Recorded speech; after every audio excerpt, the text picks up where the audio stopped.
Tiger Woods, Dustin Johnson, Hideki Matsuyama, Scottie Scheffler. What do these four men have in common?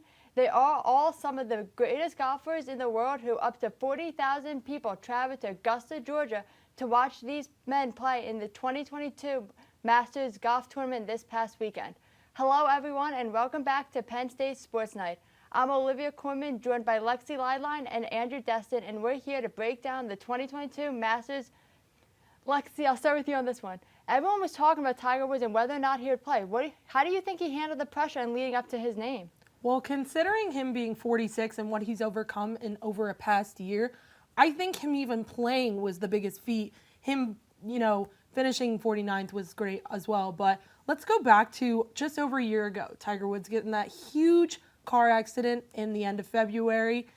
Wasn't sure if he was going to even play golf again. That's terrifying for somebody who's such a big name in this sport. Then you go down to November of 2021, starts hitting balls again. That was great to see. However, he still wasn't sure if he was going to play competitively ever again. Now, going in towards the Masters, he heads down early to play with his son Charlie and competitor Justin Thomas, which was really exciting to see and got a lot of people talking, thinking that he would play. He did end up playing, and he plays 49th, and I think that's amazing, coming off of, over 5 surgeries on his back, dealing with that and dealing with all that pressure of coming back to play in over 18 months. That's a lot to deal with. But I think Tiger Woods handled it perfectly. And I think that, he really, really did a great job. And I'm excited to see if, anything else happens to him in the future in his golf career. Yeah, you mentioned his injuries. Look back at 2019, the Masters that he did end up winning. What happened in that one? He was coming back from injury there as well. So I think the point about Tiger Woods that needs to be made is look at the age. I mean, he's 46 years old. He's getting up there in terms of age. And there have been players, many golfers, who have succeeded in their elder years on the tournament. You look at Tom Watson back in 2009 at the Open Championship.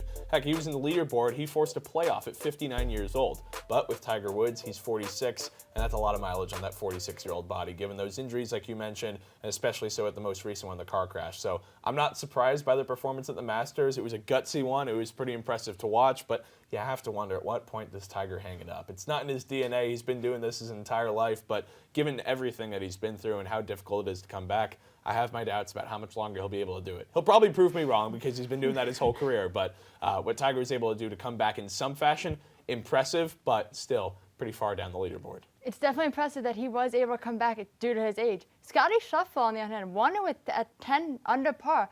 How do you think he was able to capture the green jacket? Andrew, I'll start with you. Consistency. That's the name of the game, right? In golf, you just want to make sure you control what you can control, and that's exactly what Scottie Scheffler did. All 4 days, Thursday, Friday, Saturday, and Championship Sunday, what did he shoot? Below even par. He was under par in all 4 days. No other golfer was able to say that over the weekend. And yet you had some impressive performances. Like how about Rory McIlroy on the last day, shooting 64, 8 under, had the eagle on the 13th hole, getting out of the bunker. I mean, those are really cool things. But Scottie Scheffler, he was steady, he was consistent, he wasn't flashy. And this is a guy who coming out of the University of Texas. He's still a pretty young golfer. He's only been playing in the professional ranks for about 3 years now. So he's still getting his feet wet, figuring things out in the tour. And for him in the Masters, man, he looked cool and collected. That was what was huge for him, and really impressed by what Scottie was able to do. Stayed within himself, was composed, and really the only blip that you saw was that last hole on the 18th on Championship Sunday. He had a double bogey, but even then he had built up such a lead that it didn't really matter that much. Still was 10 under. So consistency, that was the name of the game for Scottie. Steady is definitely a word I think we should use when we're talking about Scottie Scheffler. If you look at his progression in the rankings throughout his career, he's only gone up. He moved into top 5 after the Arnold Palmer Classic in the beginning of March. He moved into the #1 spot after the World Golf Championship in Texas at the end of March. Now coming into the Masters, his biggest competitor, I would say, had to be Jon Rahm. Jon has placed top 4 in all the major championships and won the US Open Championship last year. However, Jon tied for 27th, but Scottie took home the green jacket. If Scottie keeps progressing, he's definitely going to hold that #1 spot for a while, and I'm excited to see what he does with his career in the future especially. Yeah, you talk about that progress. I mean, that's just this calendar year. Look back to 2019. He was just starting out on the Pro Tour back at the US Open at Pebble Beach, and from there his career has just escalated, and that's in, a 3-year stretch? So talking about the progress he's made this year, he's coming from humble beginnings. He was just a college golfer less than 4 years ago. So it's a pretty upward trajectory we've seen from Scottie. He's won 4 of the last 6 tournaments that he's played in. There's definitely a lot. The future looks good for him. Well, every year there are surprises. Which golfer surprised you the most this year, Lexy? I'll start with you. I think I would talk about the 2021 Masters champion in Hideki Matsuyama. Hideki's been battling back injury and a left wrist injury, which they mentioned at the Masters. You could definitely see that pain on his face, which is tough to battle along with other injuries. However, his injuries have caused him to pull out of big tournaments like the Waste Management Phoenix Open about a month ago. And now coming into the Masters, he definitely wasn't at his best, you could tell. He ended up tying for 14th, which isn't bad. Shot a 69 on Friday. However, that 77 he shot in the third round definitely brought him down in the rankings. But I think he definitely played his best golf for what his body was at. And I'm excited to see him back to his normal self, hopefully in the future. Getting rid of that back injury, healing up that wrist. He's really not sure how he injured his wrist. The pain just kind of started, which is kind of the worst injury when you don't know exactly what it's from. But I'm hoping he lets it heal now a little bit more and gets ready for the Open later in July, other big tournaments that are coming up.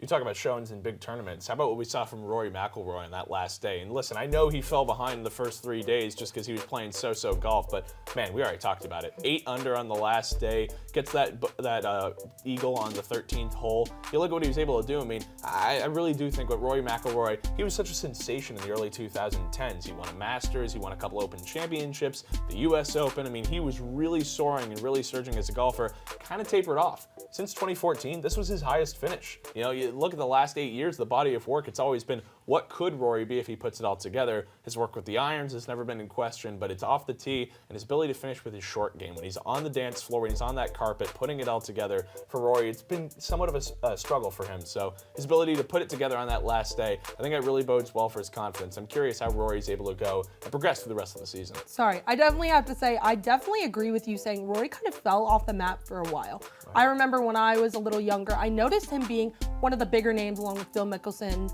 Tiger, Bubba Watson even, Those were the big names when I was a kid, and now coming up and seeing him be, more of a powerhouse in his later years, it's really impressive to see, how players like Tiger Woods and players like Rory McIlroy can come back from being at a low place and not playing their best game to playing some of their best game at the end of their years. And I'm hoping Rory still has more years to come.